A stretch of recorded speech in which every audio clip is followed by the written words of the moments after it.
Louvado seja nosso Senhor Jesus Cristo. Nós vamos dar continuidade à nossa reflexão sobre o livro do Eclesiastes, nosso 14º encontro. Vamos trabalhar o livro do Eclesiastes, capítulo 6, do versículo de 1 a 12. Decepções de uma vida longa e a insatisfação humana.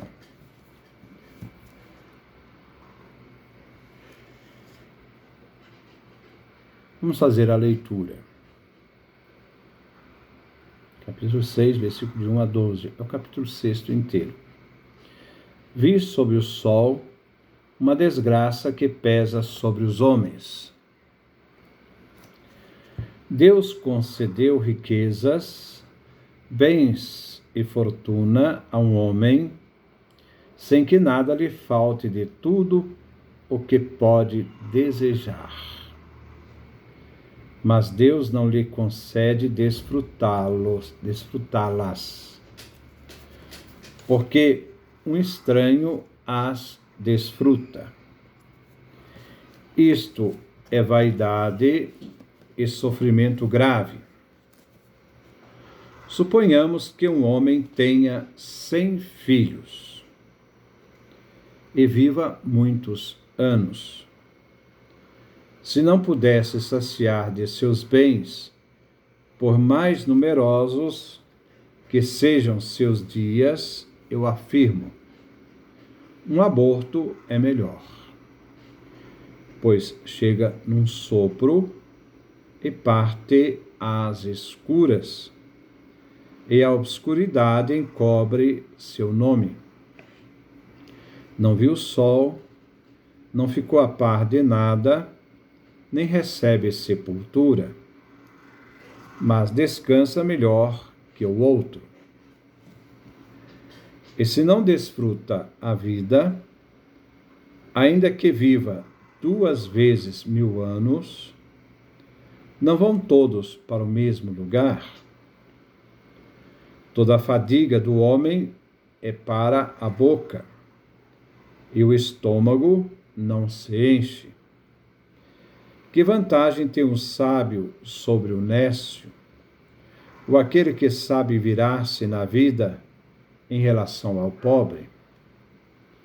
É melhor aquilo que os olhos veem do que os desejos peregrinos.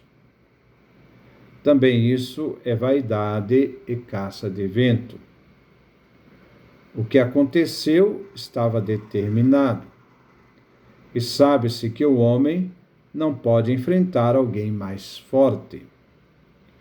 Quanto mais palavras, mais vaidade. Qual a vantagem para o homem? E quem diz ao homem o que vai acontecer depois sob o sol? Este é o texto que nós vamos refletir no dia de hoje. Versículo 1. Vi sob o sol uma desgraça que pesa sobre os homens. Coelete continua a sua reflexão. Ele agora vai tratar, nos versículos 1 e 2, do homem que vive na abundância, mas não desfruta dela. É como um enfermo de doença grave, e que lhe falta o dom precioso da saúde. Um contraste aqui. Vemos entre o rico feliz, que pode desfrutar de seus bens, porque Deus lhe concede, vimos no capítulo 5, versículo 17 a 19.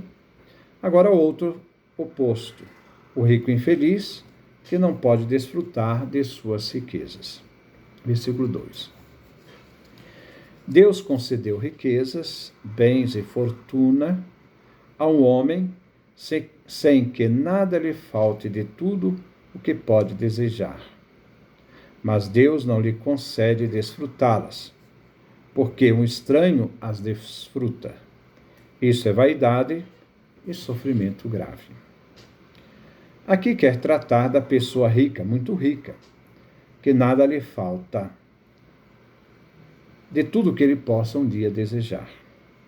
Essa pessoa deveria ser considerada afortunada, feliz, mas não é.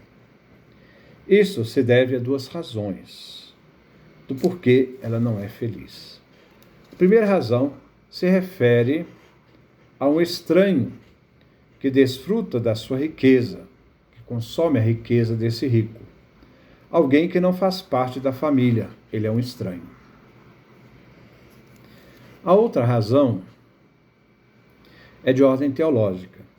A vontade de Deus favorável, que concede riqueza ao rico, é também desfavorável, porque não permite que desfrute das riquezas que tem.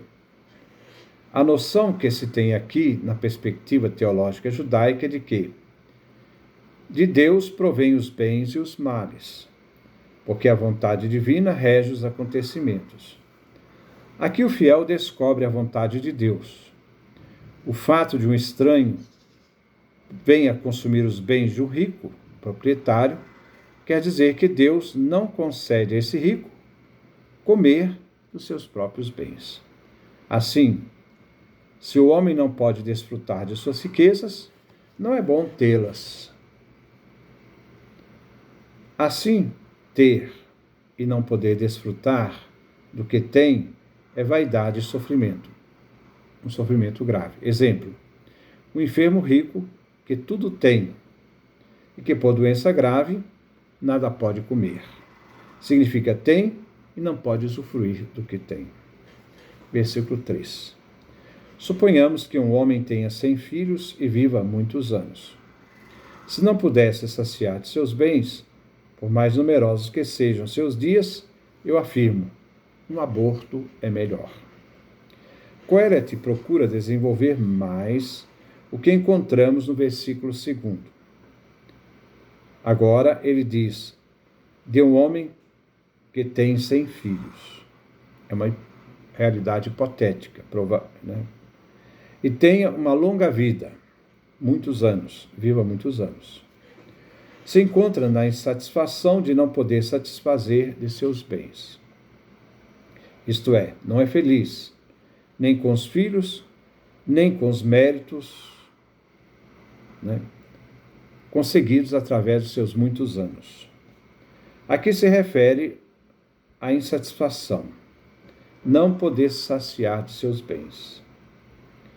Diante dessa insatisfação, seria melhor não ter vivido tanto tempo, mas que um abortivo é melhor. Ter muitos filhos e viver muito era uma bênção desde o tempo patriarcal. A longa vida não satisfaz, porque está sempre limitada. E o limite vai relativizar o valor de viver muito. Isto é, o que conta é saber desfrutar a vida dentro dos limites normais da vida. Na citação dos filhos, Queret não reconhece nem a satisfação paternal de ocupar-se deles, nem o desfrute de ver os filhos desfrutar a vida. Ao supor o que encontramos no versículo 3, de que esse homem não pode desfrutar de seus bens, a conclusão de Queret parece normal. Melhor que ele seja um abortivo. Melhor que ele é um abortivo. Ao não poder saciar de seus bens, né, está melhor do que ele a situação de um abortivo. Versículo 4. Agora se refere a esse abortivo. Pois chega num sopro e parte às escuras, e a obscuridade encobre seu nome. O argumento se refere melhor ao abortivo que ao vivente. Chega, né, a vida, a luz, surge o que antes não se via, porque estava no seio materno, mas inutilmente, porque nasce morto. E às escuras se vai, e não pertence ao reino dos vivos, nem dos mortos, ao da escravidão e das trevas. Assim, seu nome é não nome, já que não é pessoa, nem tem existência pessoal, segundo Coelet. Ele fica no escuro da não existência e do esquecimento. Podemos ver Jó em seu discurso, capítulo 3, versículo 1 a 26. Destacamos o versículo 3:16. Agora eu seria um aborto enterrado, uma criatura que não chega a ver a luz. Versículo 5, ainda continua com a questão do abortivo. Um rico que não desfruta da sua riqueza, né, ele vai dizer, é melhor, né, um abortivo do que este vivente. Então, o abortivo não viu o sol, não ficou a par de nada, nem recebe sepultura, mas descansa melhor que o outro. O abortivo descansa, isto é, com a descida da morte, à morte. O outro, em sua vida, não tem descanso. Aqui nos lembra também Jó, novamente, que maldiz o dia de seu nascimento e continua com perguntas e respostas.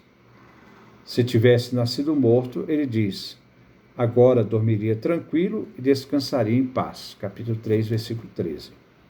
Enquanto aquele que tem dezenas de filhos e vive muitos anos, vive na riqueza, não desfruta do que tem, não conhece a descida aos mortos, como diz Jó. Vivo sem paz, nem descanso, entre sobressaltos contínuos. Capítulo 3, versículo 26, do livro de Jó. Versículo 6. E se não desfruta a vida, então agora volta ao rico que não pode desfrutar da sua riqueza. E se não desfruta a vida, ainda que viva 2 vezes 1000 anos, não vão todos para o mesmo lugar? Coelet vai então iniciar uma argumentação sobre a inutilidade do esforço humano. Ele vai desenvolver isso no capítulo 6, versículo 7 ao 9. Aqui afirma que o homem rico de bens, rico de filhos, de muitos anos, se não é feliz, nada tem sentido. O abortivo vive melhor. Aliás, desculpa, o abortivo é melhor. Ele não vive, ele morreu, né? O abortivo é melhor do que o vivente, que tem riqueza e não pode desfrutar. Estou repetindo. Aqui afirma de que o homem rico de bens, rico de filhos e muitos anos, se não é feliz, não tem sentido. O abortivo, aquele que foi fruto do aborto, que morreu antes de nascer, é melhor. Porque o rico tem tudo, não pode desfrutar. O abortivo nada tem, então também não tem angústia de ter tido alguma coisa e não ter podido desfrutar. Não tem mesmo nem a vida. 2000 anos, aqui quer referir ao número indeterminado de muitos anos. Mas mesmo assim, ele morrerá, e vão todos para o mesmo lugar, a morte, o Sheol, mansão dos mortos, isto é, o túmulo. Versículo 7. Toda a fadiga do homem é para a boca, e o estômago não se enche. A fadiga do homem é toda essa ânsia de trabalhar arduamente que se resume o aspecto duro e ingrato da vida do homem. Jó afirmava: o homem cumpre um serviço na terra. Seus dias são os dias de um assalariado. Como escravo suspira pela sombra, assim o assalariado aguarda o salário. Jó, capítulo 7, do versículo 1 a 2. Tudo é trabalho, serviço, contínuo, suspirar. Esperar a hora do descanso. O principal motor do homem em sua atividade febril move-se pela necessidade insubstituível de buscar o sustento para viver. A boca que se estende na realidade ao sustento dos familiares mais próximos. Ele deve preocupar não só em se alimentar, mas alimentar toda a sua família, aqueles que dependem dele. Deve-se acrescentar que o apetite, a boca, se estende para a posse, as riquezas do apetite que não se sacia, que não se refere à fome propriamente dita, mas aqui se refere à avareza, a fome insaciável de possuir cada vez mais. Vimos no capítulo 5, versículo 9 do Eclesiastes. O ser humano não se enche com nenhum bem deste mundo, mas ao mesmo tempo ele é um vazio infinito. Esse vazio é causado pela sua própria transcendência. Versículo 8. Que vantagem tem o sábio sobre o nécio, ou aquele que sabe virar-se na vida em relação ao pobre? Existe nesse versículo antítese, a oposição entre o sábio e o nécio. A pergunta é: que vantagem existe entre os dois? A segunda antítese é o pobre. Mas a quem se refere o pobre? O pobre vem identificado com o sábio rico, visto que o nécio se identifica com o rico. Entre eles não existe nenhuma vantagem. Na vida real, não há vantagem nenhuma entre os dois. Versículo 9. É melhor aquilo que os homens veem do que os desejos peregrinos. Também isso é vaidade e caça ao vento. Na língua portuguesa vem: é melhor um pássaro na mão do que dois voando. Melhor aquilo que os olhos veem. É melhor algo que está aí presente ao alcance do homem para poder desfrutá-lo. Melhor o que os olhos veem e não divagar pelos desejos. Sabemos que não podemos viver sem sonhos, mas os puros sonhos não se vive. Se deve pôr os pés no chão, renunciar àqueles sonhos impossíveis. Mas tudo isso é vaidade, efêmero, vento que passa, que não se pode pegar. Versículo 10. O que aconteceu estava determinado, e sabe-se que o homem não pode enfrentar alguém mais forte. Vemos nesses versículos 10 e 12 a dificuldade do homem diante da realidade já existente e pré-definida por Deus e diante do futuro desconhecido.